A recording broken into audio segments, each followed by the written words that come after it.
नमस्कार. जनता दरबारामध्ये आपणा सर्वांचं हार्दिक स्वागत. निरनिराळे चांगले प्रयोग आणि त्यांची यशस्वी अंमलबजावणी आपण आपल्या या जनता दरबारामधून बघत आहोत.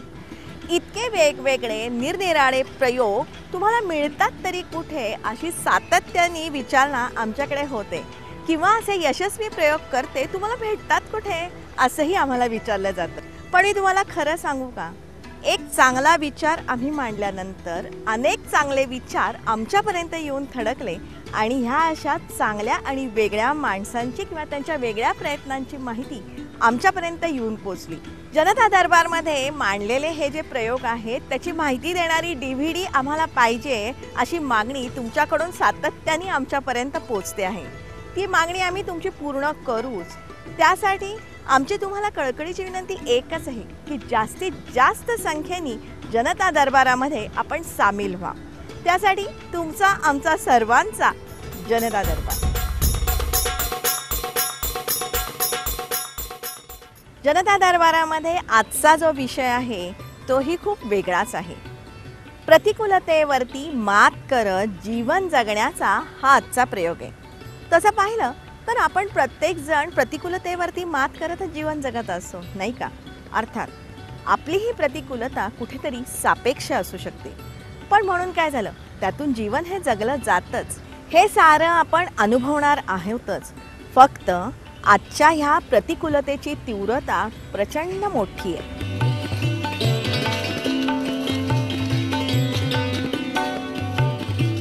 त्यासाठी आपण आलेले आहोत थेट ऊसाच्या फडामध्ये. ऊसाची गोडी चाखायला? नाही नाही नाही, ऊस तोडणी मजुरांचं जीवन काय आहे ते जाणून घ्यायला आपण आज इथे या ऊसाच्या फडामध्ये आलेले आहोत. शेतातला ऊस कारखान्यापर्यंत नेण्यापर्यंतचा महत्त्वाचा दुवा असतो ऊस तोडणी मजूर.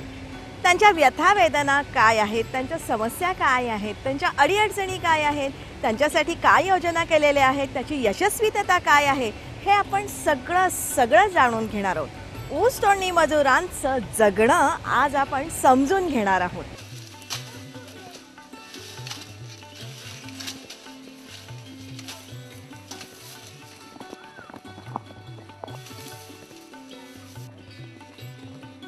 हा, कष्ट खूपच मला. लेकरं बाळा लहानचे मोठे करायचे असते.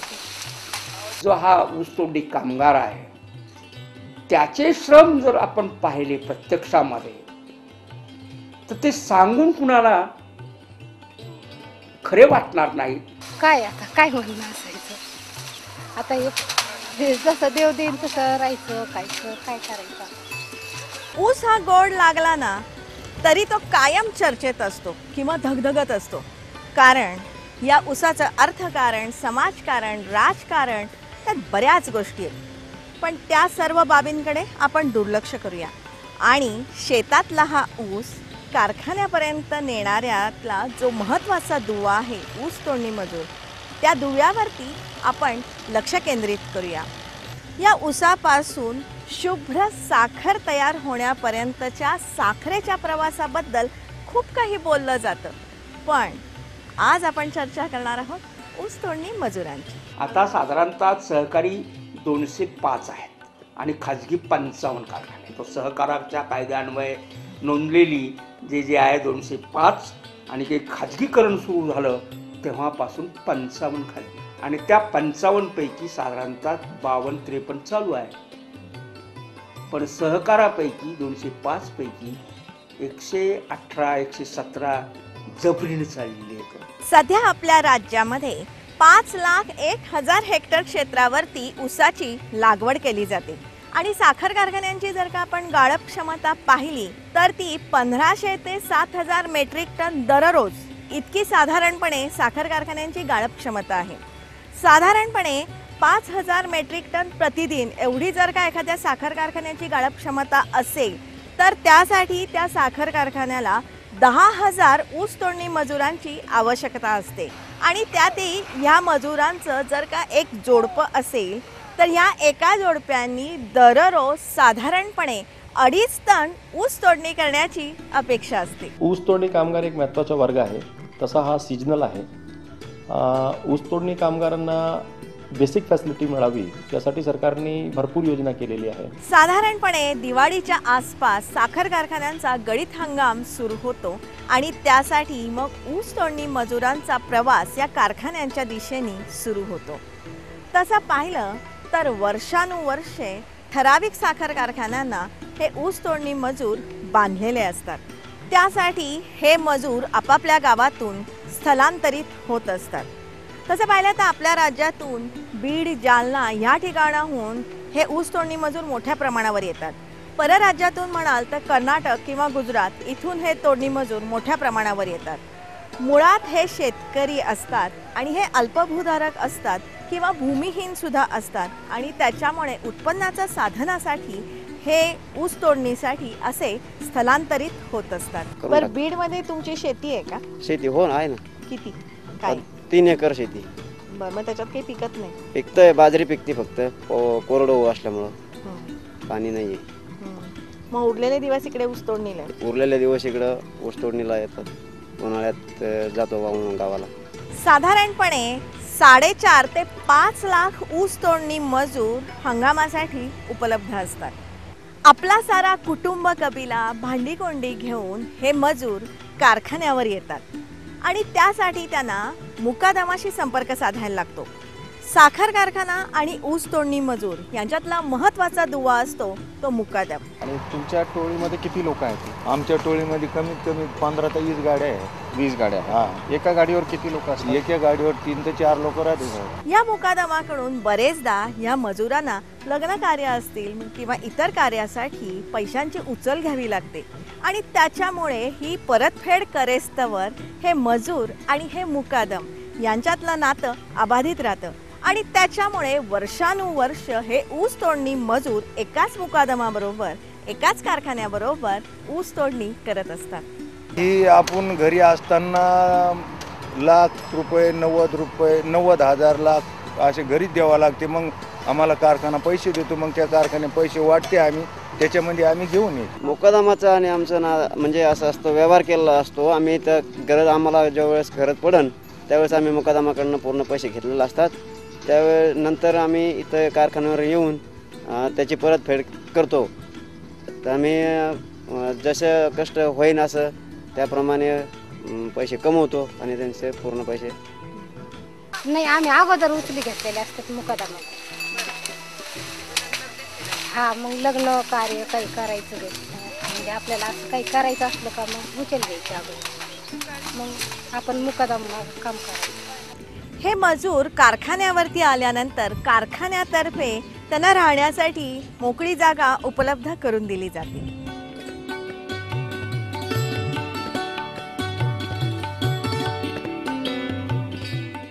या मोकळ्या जागेवरती या मजुरांसाठी निवारा उभारला जातो.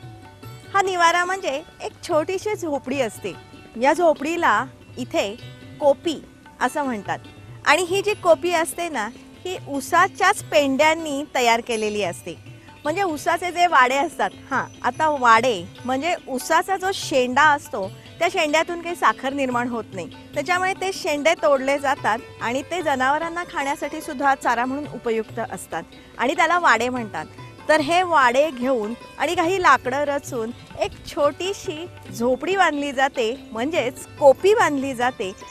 ही कोपी बाहेरून छोटीशी दिसली ना तरी आतमध्ये इथे बऱ्यापैकी जागा आहे आणि एकदा ही कोपी बांधली की मग इथे भांडीकुंडी येतात, चुलाणं येतं, कपडे पसरलेले असतात, अगदी तान्हुल्यांसाठी झोळी सुद्धा बांधली जाते.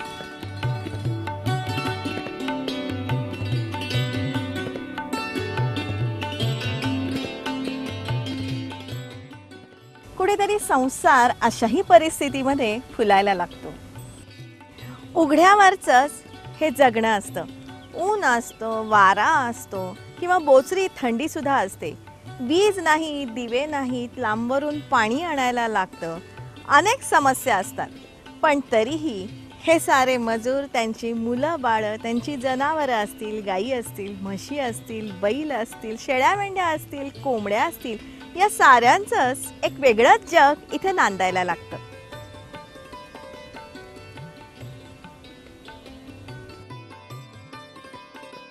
या इथल्या जगाचा दिवस खूप लवकर सुरू होतो. म्हणजे काही ठिकाणी अगदी पहाटे 1:30 वाजता बायका उठतात. 2:30 वाजेपर्यंत पहाटेवर का स्वयंपाक किंवा इतर आपली अन्निका उरकायची आणि ऊस तोडणीसाठी त्या ऊसाच्या शेतावरती निघायचं.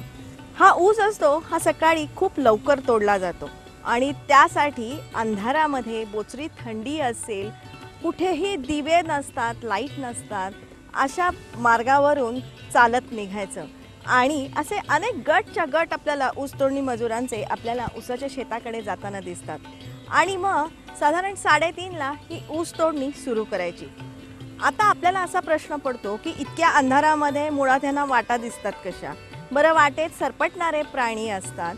हे सगळं कसं काय ऊस तोडणी केली जाते? तर त्यावर इथे यांनी असं उत्तर दिलं की आम्ही ठिकठिकाणी किंवा त्या आमच्या ठिकाणी ऊस तोडणीच्या त्या शेतावरती पोचल्यानंतर आम्ही शेकोटी पेटवतो आणि मग त्या शेकोटीच्या उजेडामध्ये आमची ऊस तोडणी सुरू होते. दिसतं कसं मग मागं जाळ करायचा, पात्र टाकायचं, पाठीमागं ऊस द्यायचा टाकून, मग पुढच्या उजेडाने थोडीच चालायचं पुढं. पण पुढं माहिती आहे का, आता अडचणीत विचुकाटा आहे का काय आहे, पण पोटासाठी करावंच लागतं ना. आणि जर लवकर गेलं तर थोडी शेकोटी पेटवायची, त्याच्या उजेडानं पुढं काम करत राहायचं. हा ऊस तोडण्याची सुद्धा एक विशिष्ट पद्धत असते. धारदार कोयता असतो आणि हा कोयता सपकन ऊसाच्या मुळावर टाकायचा असतो आणि ऊस तोडायचा असतो.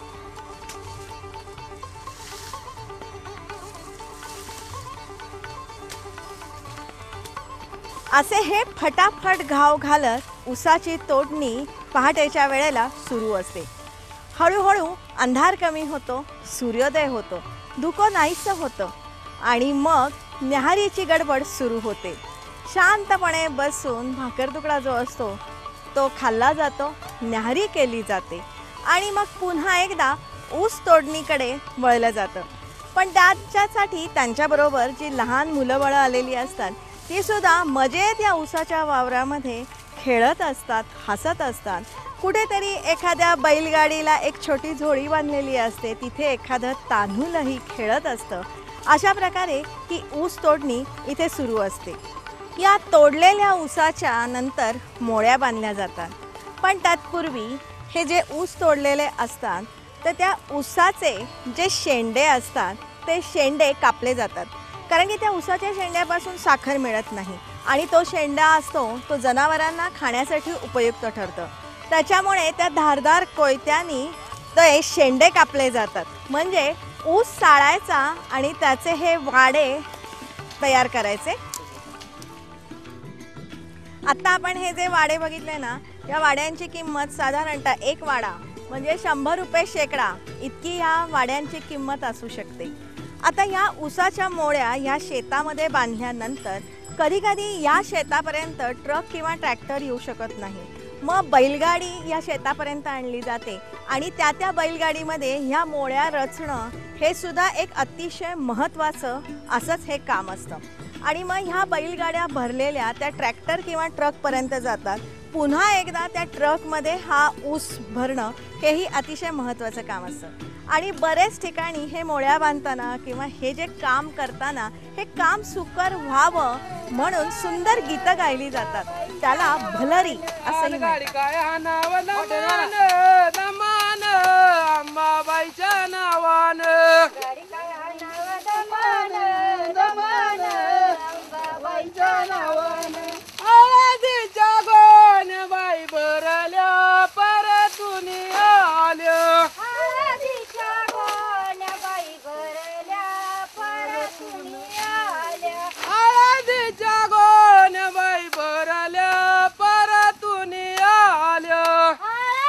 सकाळच्या वेळची ऊस तोडणी झाली, मोळ्या बांधल्या झाल्या की महिला वर्ग पुन्हा आपल्या कोपीकडे येतात. कारण इथे घरकाम असतं, धुणी भांडी असतात, मुलाबाळांकडे लक्ष द्यायचं असतं, स्वयंपाक करायचा असतो. ही सगळी घरकामं महिला वर्ग इथे कोपीमध्ये दुपारच्या वेळेला येतो. एक प्रकारचा निवांतपणाही आपल्याला इथे दिसू शकतो. पुन्हा उन्ह कलायला लागल्यानंतर संध्याकाळच्या स्वयंपाकाची पुन्हा एकदा घाई गडबड सुरू होते. आणि इथला स्वयंपाक पाहिला तर अतिशय रुचकर असाच असतो. त्यासाठी प्रत्येक कोपीच्या बाहेर एक मसाला कुटण्याचा सुद्धा एक दगड असतो आणि तिथे तयार ताजा मसाला कुटून एक छान स्वयंपाकी इथे या महिला रांधतात. आपण एक लक्षात घ्यायला पाहिजे की पुरुषांच्या बरोबरीने ऊस तोडणीही या सकाळच्या वेळेला करतात, मोळ्या बांधतात. दुपारच्या वेळेला स्वयंपाक असेल, घरकाम असतील, मुलाबाळांचं बघायचं असेल, एकंदरीतच या महिला मजुरांमध्ये प्रचंड क्षमता आपल्याला इथे दृष्टोत्पत्तीस येते. इथून जायचं सगळे पारशे उरशे काम आम्ही नेमकं ना 1:30ला 2ला उठतो, 2-2:30ला खडामध्ये 3-3:30 वाजता. संध्याकाळ होते, उन्ह कलू लागतात आणि मग हे थकले भागले जीव आपल्या ह्या कोपीमध्ये पुन्हा एकदा येतात. एकमेकांच्या बरोबर सुखदुःखाची विचारपूस केली जाते, मध्यभागी शेकोटी पेटवली जाते आणि निरनिराळ्या सुरातून गाणी गायली जातात. आणि मग नंतर या सगळ्या वेगवेगळ्या सुरांचाच एक सूर तयार होतो. एक कुठेतरी आनंद म्हणा, सुख, समाधान या गाण्यांमधून आपल्याला मिळतं. तुम्हाला बाई ग आमच्या गावरण गाईचा फोटो काढा ग लवकर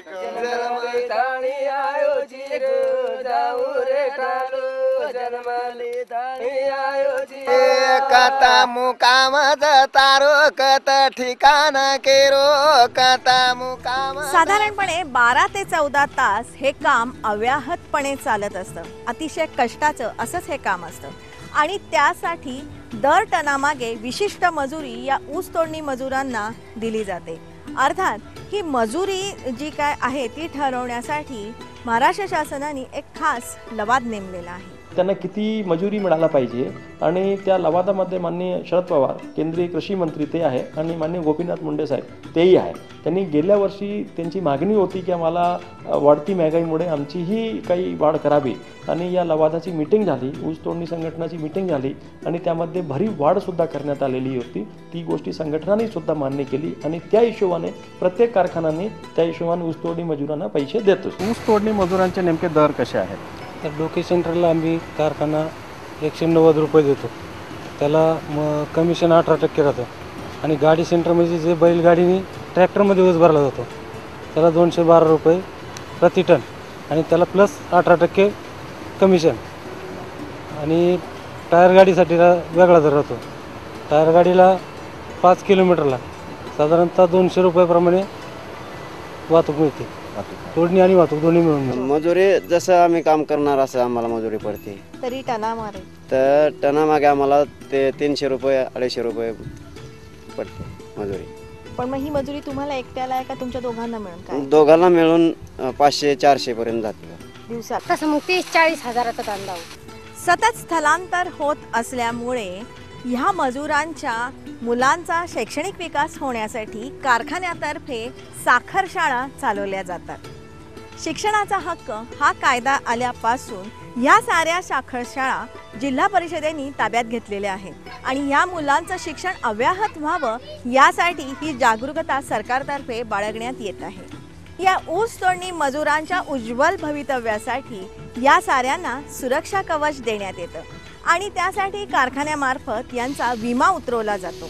या विम्याचा हप्ता कारखानाच दिला जातो आणि ह्या विम्यामध्ये प्रत्यक्ष तो मजूर, त्याची बैलजोडी आणि त्याची झोपडी याचा समावेश करण्यात येतो.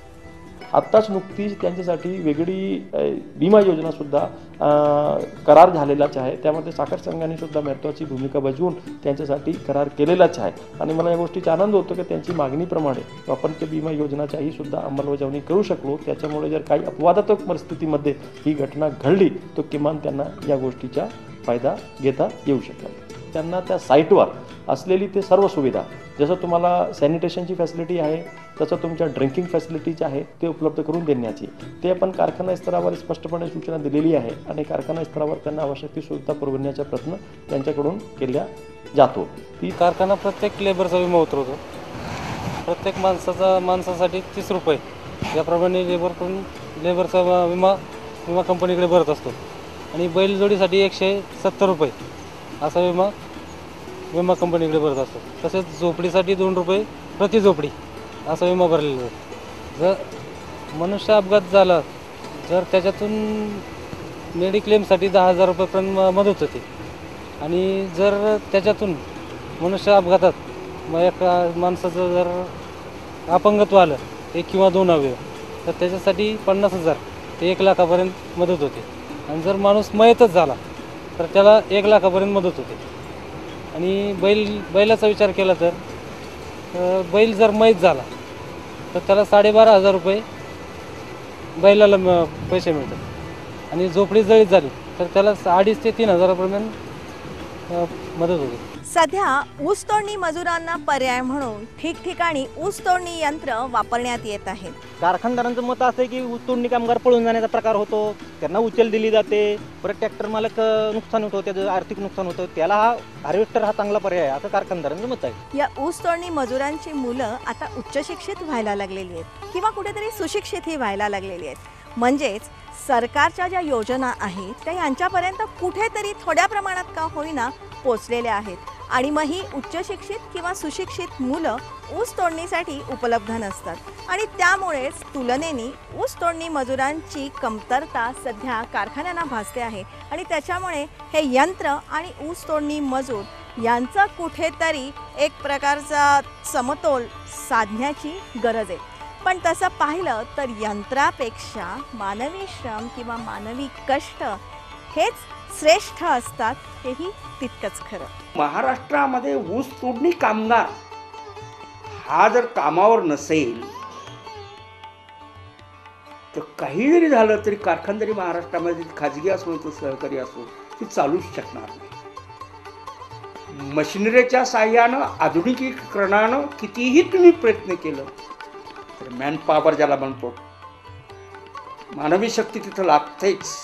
अत्यंत प्रतिकूल परिस्थितीवर मात करून जीवन जगलं जातं हे दर्शवण्यासाठीच हा आपला आजचा जनता दरबार. हा प्रयोग तुम्हाला कसा वाटला हे लवकरात लवकर तुम्ही आम्हालाच कळवा. त्यासाठी आमचा ईमेल ID आहे janatadarbar@yahoo.in. ह्या आमच्या ईमेल ID वरती लवकरात लवकर तुमचे अभिप्राय असतील, तुमच्या सूचना असतील, तुमचे विचार असतील किंवा तुमची मनोगतं असतील ती लवकरात लवकर आमच्यापर्यंत पोचवा. अशा प्रकारचे चांगले प्रयोग तुमच्याही भागामध्ये कुठे असतील तर त्यांचीही माहिती तुम्ही लवकरात लवकर आमच्यापर्यंत कळवा. लक्षात ठेवा, चांगल्यातून नेहमी चांगलंच घडतं आणि त्यासाठीच हा आपला जनता दरबार.